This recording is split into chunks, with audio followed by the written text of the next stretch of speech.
American president Donald ട്രംപും Saudi അറേബ്യയുടെ ശക്തനായ ഭരണാധികാരി മുഹമ്മദ് ബിൻ സൽമാൻ രാജകുമാരനും തമ്മിലുള്ള ബന്ധം എപ്പോഴും അന്താരാഷ്ട്ര രാഷ്ട്രീയത്തിൽ വൻ ചർച്ചകൾക്ക് വഴിവെച്ചിട്ടുണ്ട്. എന്നാൽ അടുത്ത കാലത്തായി അമേരിക്കൻ പ്രസിഡന്റിന്റെ ഭാഗത്തുനിന്നുണ്ടാകുന്ന ചില പരസ്യ പ്രതികരണങ്ങളും അതിനോടുള്ള സൗദി അറേബ്യയുടെ നിശബ്ദതയും ആഗോള രാഷ്ട്രീയ നിരീക്ഷകരെ പോലും അമ്പരപ്പിച്ചിരിക്കുകയാണ്.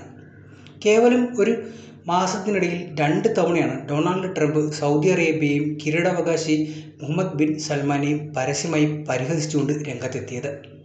ആദ്യം ഫ്ലോറിഡയിൽ വെച്ച് നടന്ന ഒരു പ്രസംഗത്തിനിടയിലായിരുന്നു ട്രംപ് സൗദി രാജാവിനെയും MBSനെയും ലക്ഷ്യമിട്ട് സംസാരിച്ചത്. അമേരിക്കയുടെ സൈനിക പിന്തുണയില്ലെങ്കിൽ സൗദിക്ക് നിലനിൽപ്പില്ലെന്ന രീതിയിലുള്ള ട്രംപിൻ്റെ പഴയ വാദങ്ങളുടെ തുടർച്ചയായിരുന്നു അത്.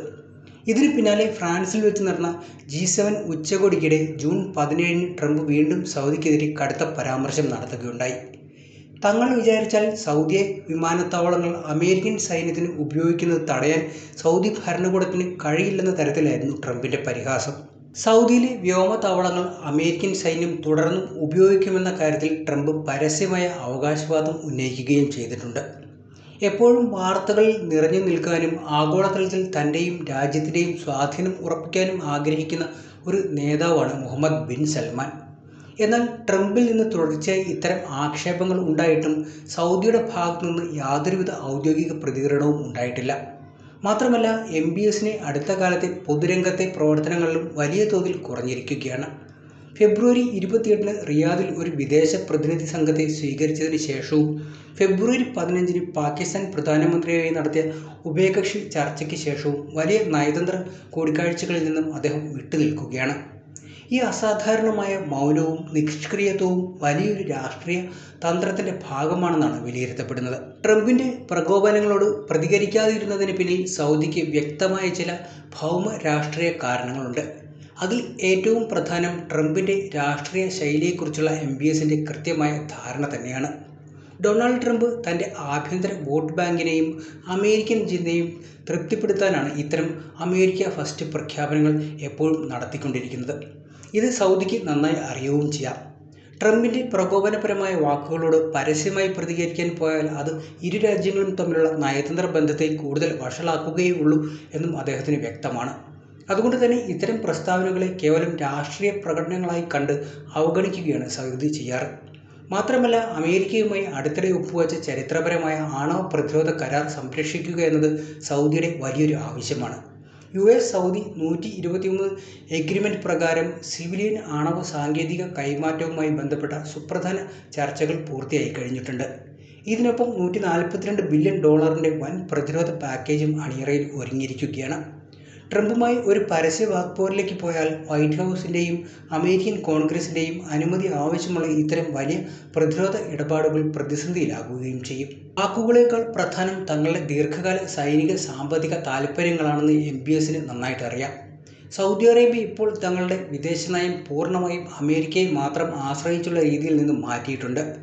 ചൈനയുടെ മധ്യസ്ഥതയിൽ ഇറാനുമായി ഉണ്ടാക്കിയ നയതന്ത്ര പൊരുത്തപ്പെടലും റഷ്യയുമായി ചേർന്നുള്ള പൈപ്ലക്സ് എണ്ണ സഖ്യവും സൗദിക്ക് അന്താരാഷ്ട്ര തലത്തിൽ വലിയ പ്രതിരോധശേഷി നൽകുന്നുണ്ട്. അമേരിക്ക എത്രയൊക്കെ ഭീഷണിപ്പെടുത്തിയാലും ഏഷ്യൻ വിപണിയുമായും മറ്റ് ആഗോള ശക്തികളുമായുമുള്ള ബന്ധം സൗദിയുടെ സാമ്പത്തിക അടിത്തറ ശക്തമാക്കുന്നവയാണ്. തങ്ങളെ പൂർണ്ണമായും നിയന്ത്രിക്കാൻ ഇനി അമേരിക്കയ്ക്ക് കഴിയില്ലെന്ന ആത്മവിശ്വാസം ഉള്ളതുകൊണ്ട് തന്നെയാണ് ട്രംപിൻ്റെ വാക്കുകളെ സൗദി ഗൗരവമായി എടുക്കാത്തത്. കിരീടാവകാശി MBSൻ്റെ ഇപ്പോഴത്തെ പൊതുവേദികളിലെ നിശബ്ദത രാജ്യത്തിനകത്തെ ചില വലിയ പുനഃക്രമീകരണങ്ങളുടെ സൂചനയുമാകാം എന്ന വിലയിരുത്തലുണ്ട്.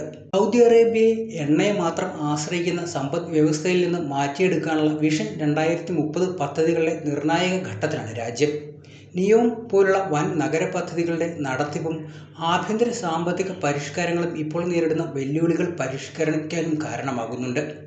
MBS ശ്രദ്ധ കേന്ദ്രീകരിക്കുന്നത് ബാഹ്യമായ രാഷ്ട്രീയ വിവാദങ്ങളിൽ ഇടപെട്ട് സമയം കളയുന്നതിനേക്കാൾ സ്വന്തം രാജ്യത്തിൻ്റെ ആഭ്യന്തര സുരക്ഷയും വികസനവും ഉറപ്പാക്കുകയാണെന്ന് ഒരു ഭരണാധികാരിയുടെ എന്ന നിലയിൽ അദ്ദേഹം വ്യക്തമാക്കിയിട്ടുണ്ട്. അമേരിക്കൻ സൈന്യം സൗദിയിലെ വ്യോമത്താവളങ്ങൾ ഉപയോഗിക്കുന്നതിനെക്കുറിച്ച് ട്രംപ് പറയുന്ന അവകാശവാദങ്ങൾ പൂർണ്ണമായും തള്ളിക്കളയാൻ സൗദിക്ക് കഴിയില്ല എന്നതും ഒരു യാഥാർത്ഥ്യമാണ്. മിഡിൽ ഈസ്റ്റിലെ ഇപ്പോഴത്തെ സംഘർഷഭരിതമായ അന്തരീക്ഷത്തിൽ പ്രത്യേകിച്ച് സുരക്ഷാ ഭീഷണികൾ നിലനിൽക്കുമ്പോൾ അമേരിക്കൻ സൈന്യത്തിൻ്റെ സാന്നിധ്യം സൗദിയുടെ ഒരേയൊരു സുരക്ഷാ കവചമായി പലരും കാണുന്നുണ്ട്. തങ്ങളുടെ വ്യോമതാവളങ്ങൾ അമേരിക്കൻ സൈന്യത്തിന് വിട്ടുകൊടുക്കുന്നത് വഴി റീജിയണൽ സുരക്ഷ ഉറപ്പാക്കാൻ സൗദിക്ക് സാധിക്കുന്നുണ്ട്. അതുകൊണ്ട് തന്നെ ട്രംപ് അത് പരസ്യമായി പറഞ്ഞ് പ്രകോപിപ്പിച്ചാലും തന്ത്രപരമായ ആവശ്യങ്ങൾ മുൻനിർത്തി സൗദി അതിന് സമ്മതിക്കുകയാണ് ചെയ്യുന്നത്. യഥാർത്ഥത്തിൽ ട്രംപിൻ്റെ കടുത്ത വാക്കുകൾക്ക് മുന്നിൽ മുഹമ്മദ് ബിൻ സൽമാൻ പുലർത്തുന്ന നിശബ്ദത അദ്ദേഹത്തിൻ്റെ ബലഹീനതയല്ല, മറിച്ച് അതീവ തന്ത്രപരമായ ഒരു നയതന്ത്ര നീക്കമായിട്ടാണ് കാണുന്നത്. പ്രകോപനങ്ങൾക്ക് പിന്നാലെ പോകാതെ അമേരിക്കയിൽ നിന്നുള്ള പരമാവധി പ്രതിരോധ ആനുകൂല്യങ്ങൾ നേടിയെടുക്കുകയും അതേസമയം സ്വന്തം ആഭ്യന്തര ആഗോള താൽപ്പര്യങ്ങൾ സംരക്ഷിക്കുകയും ചെയ്യുക എന്ന ലക്ഷ്യമാണ് അദ്ദേഹം ഇവിടെ പയറ്റുന്നത്. അന്താരാഷ്ട്ര രാഷ്ട്രീയത്തിൽ ചിലപ്പോഴൊക്കെ വാക്കുകളേക്കാൾ ശക്തമായി സംസാരിക്കുക ഭരണാധികാരികളുടെ തന്ത്രപരമായ മൗനമായിരിക്കും എന്നതിൻ്റെ മികച്ച ഉദാഹരണമാണ് മിഡിൽ ഈസ്റ്റിൽ നിന്നും ഇപ്പോൾ പുറത്തു വന്നുകൊണ്ടിരിക്കുന്നത്.